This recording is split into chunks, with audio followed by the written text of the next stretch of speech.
Hello guys, Dhananjay here and welcome back to a new video in which we are going to do unboxing of Moto G6 and we are also going to take a look at this device. But before that, let's talk about the packaging that Amazon has started. This is something new which they have started, and the package in big letters says please do not accept tampered packet.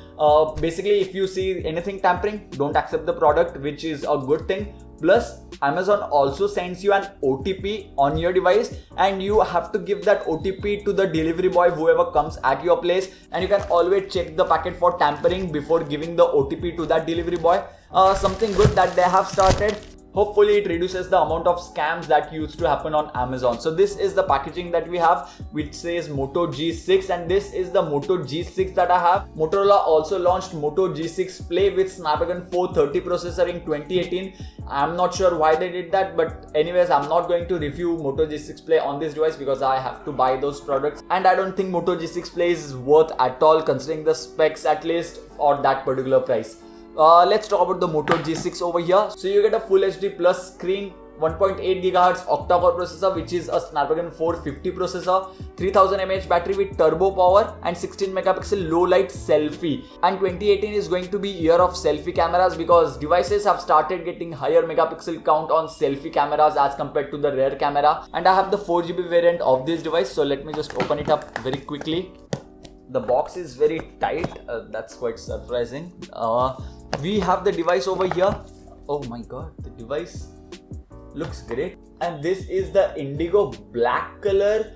Let's start the device and let's keep the device aside for a moment and let's take a look at the box content. So we get SIM ejector tool, normal manuals, and we also get a charger in the box with rating of 5 volts with 3 amperes, 9 volts with 1.6 amperes, and 12 volts with 1.2 amperes, meaning this is a quick charger. Plus, when it comes to USB cable, it does come with a USB Type-C cable, and I do appreciate this, which is done by Motorola. We also get earphones in the box with couple of extra earbuds, which I don't personally care about. And let's keep the box aside for a minute because that's it. That was pretty much it for the box. So I have set up everything on the device, and let's take a physical overview. So we have the power button on the right side with volume buttons at the top, and the power button is textured so that you can differentiate the power button with the volume buttons. At the top side we have noise cancellation microphone. On the left side we do not have anything, and on the bottom side we get the headphone jack with the USB Type-C port, which is a really nice thing to see.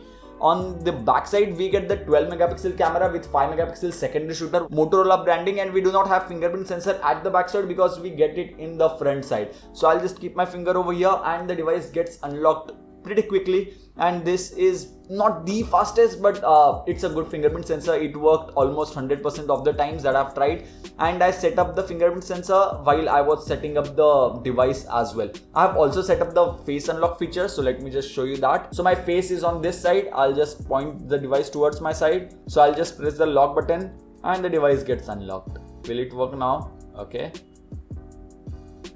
Okay, so the device's face unlock feature is also working pretty good. Now let's peel off this plastic, which is completely unnecessary. And at the top we also have the SIM card tray, which includes 2 SIM card slots with a dedicated micro SD card slot, which is one of the strong points of Motorola devices and one of the reasons why Moto G5 Plus was suggested by me many times. Now let's take a look at the software version of this device, because this device will cost you 16,000 rupees if you buy the 4GB RAM variant with 64GB internal storage, and 14,000 rupees if you buy the 3GB RAM variant with 32GB of internal storage.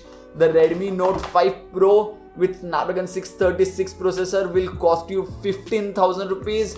Just 15,000 rupees for 4GB RAM variant with 64GB of internal storage, and this one comes with a Snapdragon 450 processor. But before that, let's go into system, let's go into about phone, and the Android version is 8.0.0 and it is not 8.1.0, and the security patch level is April 1, 2018. Now let's talk about the specifications about this particular device which I have in my hand. So this device comes with octa-core Snapdragon 450 processor, 4GB of RAM, 64GB of internal storage, 12 megapixel plus 5 megapixel rear facing camera, and a 16 megapixel front facing camera in the front, which also comes with a selfie flash. It also comes with 18:9 full HD plus display, which is a nice thing once again.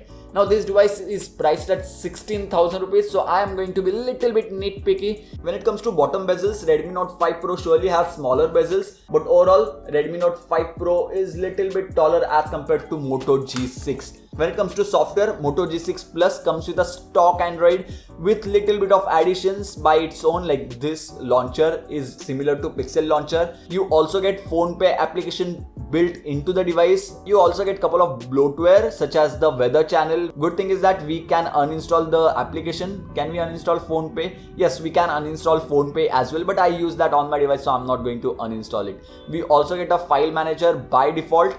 And when it comes to the camera application, I should mention this, that the camera application has received a big overhaul. It looks different and much better now in my opinion. If you want to shift to video mode, just swipe like this, it will shift to video mode.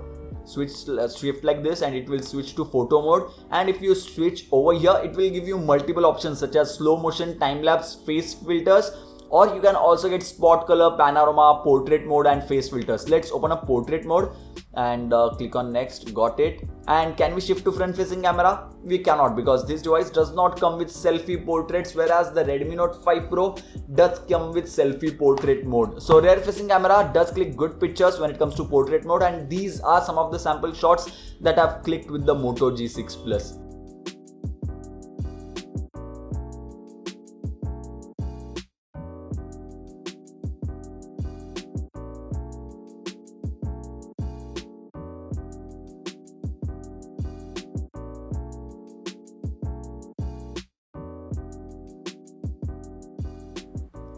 Let's switch to face filters. And okay, so basically this is a Snapchat like filter that they have added. I hope you guys can see me. Yes, you can. Okay, it is tracking pretty good. Let me just shoot a video. This video is being shot with the Moto G6 right now with face filters turned on, and the face filter mode has a time limit of 7 seconds only. And as you saw, the face filter feature is not that quick to open up, and thanks to that Snapdragon 450 processor, which is not very powerful to make everything run smooth. But I still have my hopes high on this device, because when it comes to Snapdragon 450 processor, I have always said this, it performs similar to a Snapdragon 625 device, and with Motorola you are going to get bunch of other things which Xiaomi may not provide with their device. So I will not start judging the device immediately after unboxing it. I'll hold my opinions for my review. If you have not subscribed to my channel yet, then click on my face right now and get subscribed, because review of Moto G6 and the camera comparison with Redmi Note 5 Pro, if you guys want it, will be coming soon on the channel. If you enjoyed this video, then don't forget to give this video a huge thumbs up. If you have any more doubts, suggestions or queries regarding the Moto G6, do let me know about that in the comment section box below. So yeah, thank you guys, thank you for watching.